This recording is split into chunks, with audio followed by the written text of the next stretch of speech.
ప్రధానమైన మీడియా మొత్తం, main stream media మొత్తం వాళ్ళ చేతిలో పెట్టుకొని హోల్డ్ చేసి పట్టుకొని ఉండి కూడా ఇంకా సోషల్ మీడియా అంటే భయపడి పదే పదే క్యాబినెట్ సమావేశంలో అరగంట సేపు సోషల్ మీడియాలో ఏదో జరుగుతోంది అని మాట్లాడుకునే పరిస్థితిలోకి ఎందుకు కూటమి సర్కార్ వెళ్తోంది? ఎందుకు వెళ్తుంది అంటే, ఒక పిల్లోడు స్కూల్కి వెళ్ళడు, రోజు స్కూల్కి వెళ్ళకుండా ఎగ్గొట్టి తిరుగుతున్నాడు. తిరుగుతుంటే మనం ఏం మాట్లాడటంలా, తల్లిదండ్రులు ఏం మాట్లాడటం లేదు. సరేలే వెళ్తాడులే, వాడే ఇష్టం వచ్చినప్పుడు స్కూల్కి వెళ్తాడులే అని మాట్లాడటంలా. ఓ రోజు ఏదో కాలింది వాళ్ళ నాన్నకి, లాగి పెట్టి ఒకడు కొట్టాడు. పిచ్చి ఉతికేటప్పటికి ఏడవటం మొదలుపెట్టినాడు. ఏడవటం మొదలుపెట్టి వాళ్ళ నాన్న తిట్టుకుంటా వెళ్ళిపోయినాడు స్కూల్కి. మీరు ఇంతే, మీరు వేస్ట్, మీరు తల్లిదండ్రులే కాదు, మీకు పిల్లలంటే ఇష్టం లేదు, మీరు నన్ను కొడతారా తిడతారా అని. ఇప్పుడు పవన్ కళ్యాణ్ పరిస్థితి, చంద్రబాబు నాయుడు పరిస్థితి, కూటమి ప్రభుత్వ పరిస్థితి అలా అయింది. ఏ విషయంలో అయింది? సుగాలి ప్రీతి విషయంలో అలా అయింది. లాగి పెట్టి కుక్కితే గుక్క పెట్టి ఏడుస్తుంది కూటమి ప్రభుత్వం. లాగి పెట్టి సోషల్ మీడియా కొడితే గుక్క పెట్టి ఏడుస్తుంది. గుక్క పెట్టి ఏడ్చి నిన్న జరిగినటువంటి పవన్ కళ్యాణ్ ఇమేజ్ మొత్తం మురుగు కాలంలో, డ్రైనేజ్ కాలంలో కొట్టుకుపోయింది ఈ రోజున. పవన్ కళ్యాణ్ ఇమేజ్ మొత్తం సోషల్ మీడియా దెబ్బ అంటే ఏంటో నిన్న పవన్ కళ్యాణ్ కి, జనసేనకి వీర మహిళలకు తెలిసింది సోషల్ మీడియా దెబ్బ ఎలా ఉంటుందో. నిన్న సోషల్ మీడియా దెబ్బ మెయిన్ స్ట్రీమ్ మీడియా మొత్తం మీ దగ్గరే ఉంది కదా. అవును. ఇప్పుడు తెలుగుదేశంలో మీడియాకు సంబంధించి ఏబిఎన్, టీవీ5, మహా టీవీయో, ఈనాడు, ఆంధ్రజ్యోతో 90% మేజర్ స్ట్రీమ్ మీడియా అంతా మీ దగ్గర ఉంది. మిగతా మీడియా ఏదైతే న్యూట్రల్ గా ఉన్న మీడియా మాట్లాడటానికి భయపడుతుంది. ఇంకా 4 ఏళ్ళు ఉంది కదా. ఇప్పుడు టీవీ9, ఎన్టీవీ వీళ్ళెవరు మాట్లాడరు. ఎందుకు మాట్లాడరు అంటే 4 సంవత్సరాలు ఉంది, మనం గోడ మీద పిల్లిలాగా ఉందాం, మనకెందుకు వచ్చిన తలకాయ నొప్పి, మనం ఏం మాట్లాడద్దు, మనం ఏదో 4 వంట వార్పు కార్యక్రమాలు వేసుకొని మమా అనిపించేసుకుందాం, మనకున్న సబ్స్క్రైబర్లు మనకున్నారని వాళ్ళు అనుకుంటున్నారు. ప్రజా సమస్యల మీద డిబేట్లు పెట్టడం, లేకపోతే ప్రజా సమస్యలను ప్రజలకు రిప్రజెంట్ చేసే విషయంలో వాళ్ళు ముందుకు రారు. బికాస్ దే కమర్షియల్ ఛానల్స్ కాబట్టి. But these channels are feeding by Andhra Pradesh government కాబట్టి they can project in any man. So ఇప్పుడు రాష్ట్ర ప్రజలకు ఆల్టర్నేటివ్ ఏంది అంటే సోషల్ మీడియా మాత్రమే.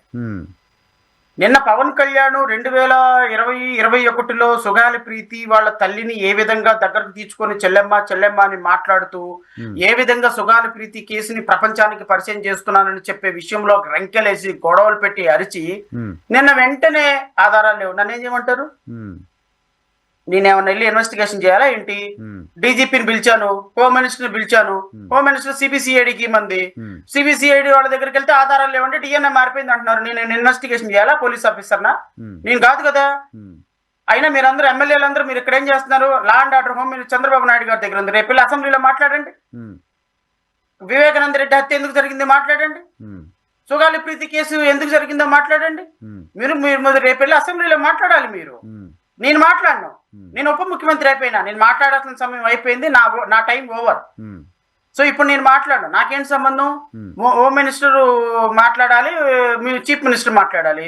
నేను ఓన్లీ మాత్రమే మీడియాలో మాట్లాడగలుగుతాను. నేను ఏదైతే పాత్ర పోషించానో నా పాత్ర హైలైట్ అయిపోయింది. నాకు రావాల్సిన అవార్డు జాతీయ అవార్డు లాగా ఉప ముఖ్యమంత్రి అవార్డు వచ్చేసింది. ఆ అవార్డు తీసుకుని వెళ్ళిపోయినా, చక్కగా షోకేస్ లో పెట్టుకున్నాను, హ్యాపీగా ఉంది. నాకు ఇంకా నేను మాట్లాడాల్సిన అవసరం లేదు, ఆ పాత్ర మళ్ళీ పోషించాల్సిన అవసరం లేదు.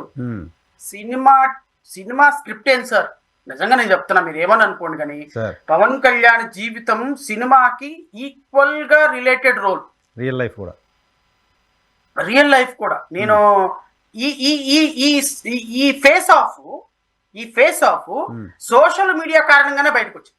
First time Pawan Kalyan face చేయలేకపోవడం, సోషల్ మీడియా విక్టిమ్ అయినాడు. Correct. I can call him as a social media victim first time. ఇంకోటి కూడా మీరు గమనించండి,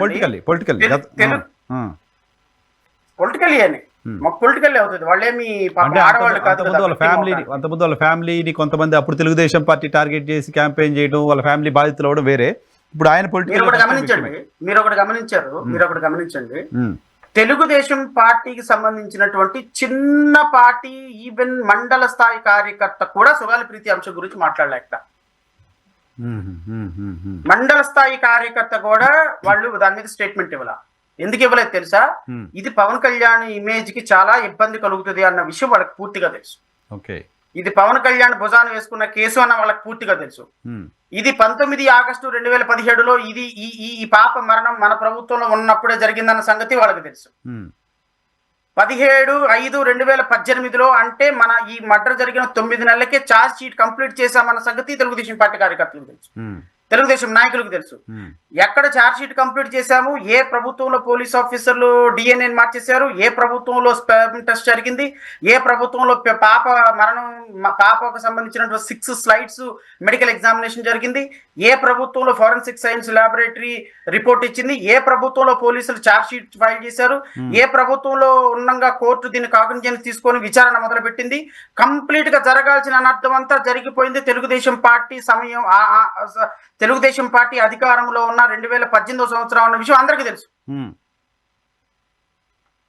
ఇంకొకటి, ఈవెన్ పోనీ ఫ్యాగ్ ఎండ్ లో అయినా ఏమన్నా ఉందా ప్రభుత్వం అంటే, ఈ ఛార్జ్ షీట్ ఫైల్ చేసిన 1 year వరకు కూడా తెలుగుదేశం ప్రభుత్వమే అధికారంలో. ఎగ్జాక్ట్లీ ఆ టైంలో పవన్ కళ్యాణ్ గారు మాట్లాడేది కూడా.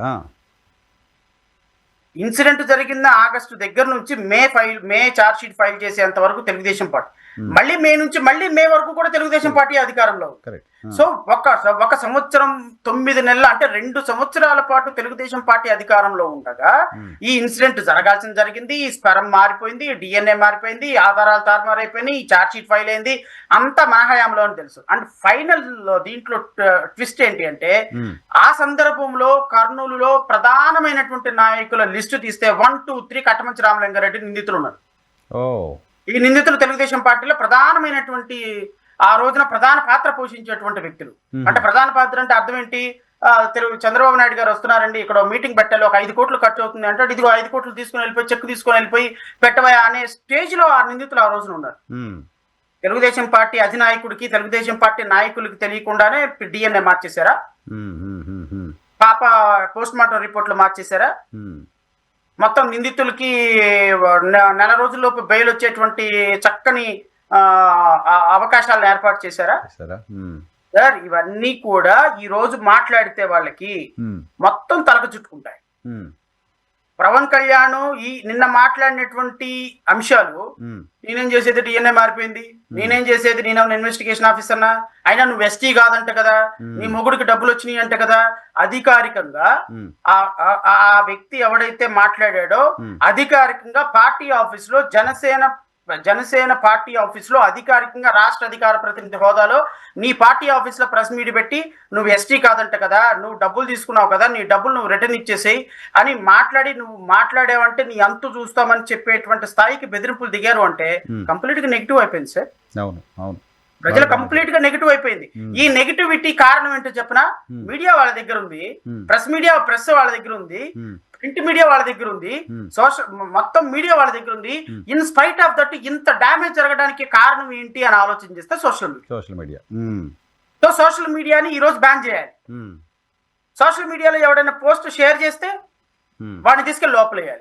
సోషల్ మీడియాలో ఏదైనా పోస్ట్ పెడితే గచ్చ వణికిపోవాలి.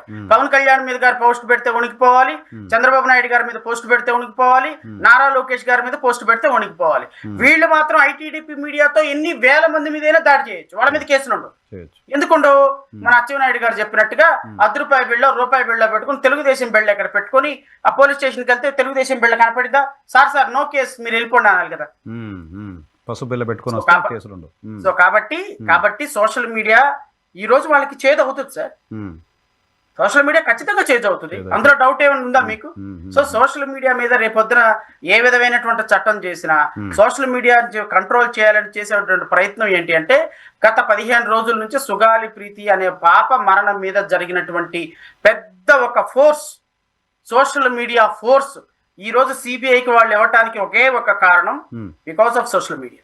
Okay, social media Sugali Preethi case అని చెప్పలేరు కాబట్టి, యూరియా పైన తప్పుడు వార్తలు రాస్తున్నారు కాబట్టి సోషల్ మీడియాలో చేస్తామని చెప్తున్నారు సార్. ఇప్పుడు